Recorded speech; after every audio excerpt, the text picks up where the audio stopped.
हज पर जाने वाले यात्रियों के सफर को सस्ता, सुगम और सरल बनाने के लिए अल्पसंख्यक कार्य मंत्रालय ने कमर कस ली है। क्या है सरकार का ऑपरेशन सी?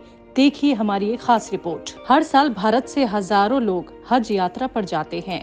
इस दौरान कई बार उन्हें दिक्कतों का सामना भी करना पड़ता है, जिसको देखते हुए सरकार ने लोगों की यात्रा को आसान बनाने के लिए एक नई पहल की है। अल्पसंख्यक कार्य मंत्रालय के सूत्रों की माने तो सरकार हाजियों को इस बार SBI फॉरेक्स कार्ड की सुविधा देने जा रहा है, जिसमें 10,000 तक की राशि खर्च की जा सकेगी और अगर पैसे खत्म हो जाते हैं तो इसे फौरन रिचार्ज भी कराया जा सकेगा।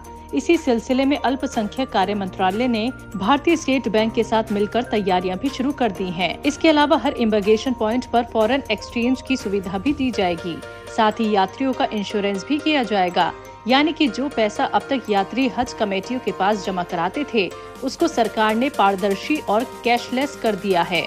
कैशलेस के साथ साथ सरकार ने जीरो करप्शन की नीति पर भी काम किया है, यानी कोई बिचौलिया नहीं, आप सीधा अपने खाते में पैसा जमा कराएं और सऊदी में खर्च करें। यात्रियों की सुविधा को देखते हुए जल्द ही SBI टोल फ्री नंबर भी जारी करने जा रहा है, जिससे आप विदेश से बैंकिंग संबंधी जानकारी भी ले सकेंगे।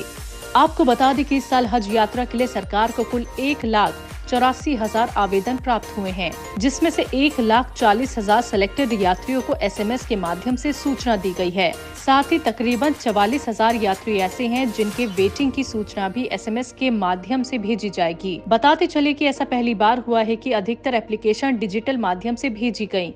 इसके अलावा सरकार ने हज यात्रियों के पारदर्शी चयन के लिए ORDS तकनीक का इस्तेमाल किया, जिसके चलते सोर्स सिफारिशों का सिलसिला भी खत्म हो गया है। आपको हम ये भी बता दें कि इस साल 70 साल से ज्यादा उम्र की 10,621 और महरम के तहत 4,314 एप्लीकेशन मंत्रालय को प्राप्त हुई हैं। साथ ही अल्पसंख्यक कार्य मंत्रालय सिविल एविएशन मिनिस्ट्री से भी बात कर रहा है, जिससे हवाई जहाज के किराए को भी कम किया जा सके। ऐसे में हम कह सकते हैं कि हज को सस्ता, सरल, सुगम और कैशलेस, करप्शन फ्री बनाने का ये प्लान सी कामयाब होता दिख रहा है। ब्यूरो रिपोर्ट, तहजीब TV।